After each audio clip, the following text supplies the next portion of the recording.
এই 1 থেকে 7 পর্যন্ত আপনারা মুসাফের দুর্গ হয়ে যাবে। এই এলাকাটাতে আপনার মানে সত্য ভিত্তি তৈরি করতে হবে।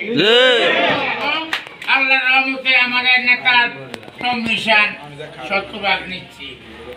আপনাদের এলাকা আমি খেয়াল আছে, আমি কচুয়া থেকে রহিমানগরের জগৎপুর হাইটে গেছি মিছিল লোক ছোট থাকতে।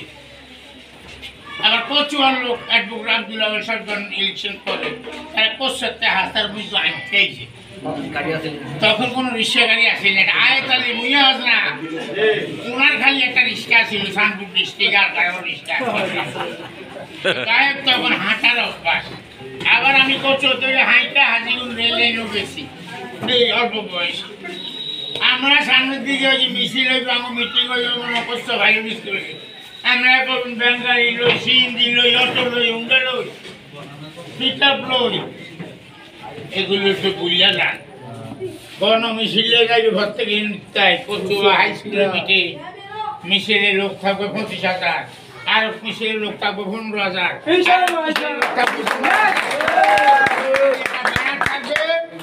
আমরা উত্তর এলাকাবাসী মুশাররফকে আগামী নির্বাচনে এমপি হিসেবে দেখতে চাই। এই আওয়াজ তুলে আপনারা এক হইতে সাথে মুশাররফের দুর্গ খালেদা জিয়া, তারেক জিয়া, শহীদ জিয়ার দুর্গ হিসেবে আপনারা প্রতিষ্ঠিত করতে হবে। ইনশাআল্লাহ এই মুশাররফ ভাই এই মালয়েশিয়া থাকে, মালয়েশিয়া বিএনপি সেক্রেটারি, উনি ওখানকার প্রেসিডেন্ট এবং ভাইস চেয়ারম্যানের লোক ওনার সম্পর্ক দেখছেন। এর নিচে উনি কথা বলে না। ওনার লোক জাগরের সুসংগ্রহ যে ডাক্তার জাকির,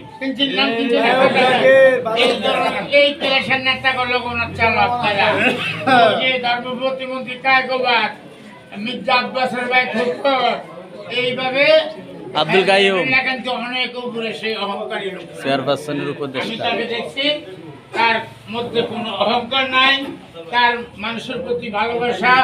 আমাদের কচুয়া গেছে ওই দিন, আমার বাসায় গেছে একটা দাওয়াতের লোকে কিছু লোকজন দলীয় 4 জন লোক কথা কই, আমরা কারো বলিও নাই আজকে।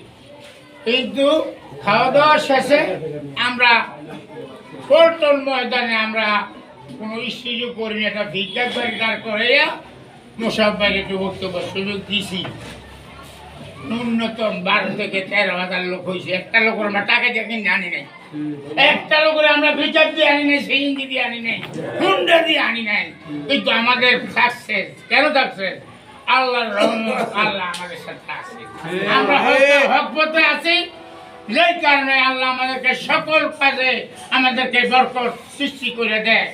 আপনার এখানে টেনশনের কিছু নাই। আল্লাহর রহমতে আমরা প্রত্যেকটা ইউনিয়নে, প্রত্যেকটা ওয়ার্ডে এখন থেকে নেমে যান। কে দলের ভোট পাইছে, কে পায় না, এখন এই নিয়ে চিন্তা করার সময় না।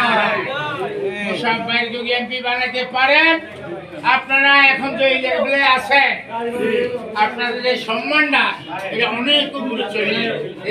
আপনারা দয়া করে আমরা যখনই ডাকবেন, আমরা না ডাকলেও আমরা আসবো।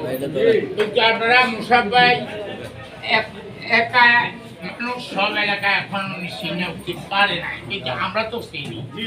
আমি তো 45 বছর আগে এই দলের সভাপতি, ছাত্র দলের, যুব দলের, বিএনপির, স্বেচ্ছাসেবক সব সংগঠন পার করিয়ে 2বার মেয়র হয়েছি, আরো 2বার দাঁড়াইছি, জোর করিয়ে রয়ে গেছে। 243 টাকার আমরা SRF মিলনে আমি চিনেছি। এই SRF মিলনে রাস্তাঘাট চিনে না, আমার হুন্ডার হিসেবে হয় তারা করছে, তার অনেক নিয়ম গ্যারাম চিনেছি। এই যখন এমপি হয়ে গেছে, তারা ঘোষণা হয়েছে, তখন সে নাম জানে না। কথা বুঝছেন? এখন আমাদের মোশাররফ সাহেব তো ওই ধরনের না। উনি আর 8-10 বছর আগে চাইতো উদয়নি গেছে, আমার বাসা টেবের গেছে, আরো আগোয়ার গেছে, তারপর ইন্ডিয়া সিলেস্তান আলবাসার কবজার সলমান ম্যান্ডারের কবজার করছে, আর রহিমানগর গেছে বাজারে।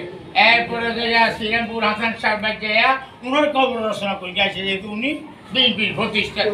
এখন উনি অনেক লাইনে সিগন্যাল এসে জানিয়েছে, কিন্তু মিলত সিগন্যালে আসে নাই। তো যাই হলো একটাই, আপনারা ঐক্যবদ্ধ হন, মুরব্বী, ছাত্র, যুবক। এই ছাত্র যদি একটা সরকার ভালাই দিতে পারে, আমরা এই কচুয়া ৬-৭টা ইউনিয়নকে আমরা ঐক্যবদ্ধ করতে পারবো না। মুরব্বী আমার ভাষণ দিয়ে থাকে, আমার অনুপ্রেরণা দেয়, আমাদেরকে উৎসাহ উদ্দীপনা দেয়। এই মুরব্বী যারা আছেন আর ছাত্র যুবক যারা আছে মুরব্বীদের সামনে দিয়ে পিছিয়ে থাকবো। তাইকা আমরা ওয়ার্ড ইউনিয়ন এলাকা সব আপনাদের নিয়ন্ত্রণে নিয়ে আসতে হবে। আর এখন সবচেয়ে যে জিনিসটা প্রয়োজন সেটা হলো ঐক্য। সবচেয়ে বেশি ব্যাপার হলো একতা। আপনারা সবাই ঐক্য একতা নিয়ে মুসাফাইকে আগামী নির্বাচনে এমপি বানাবেন, এই আশা প্রত্যাশা রেখে আমি আমার বক্তব্য শেষ করছি।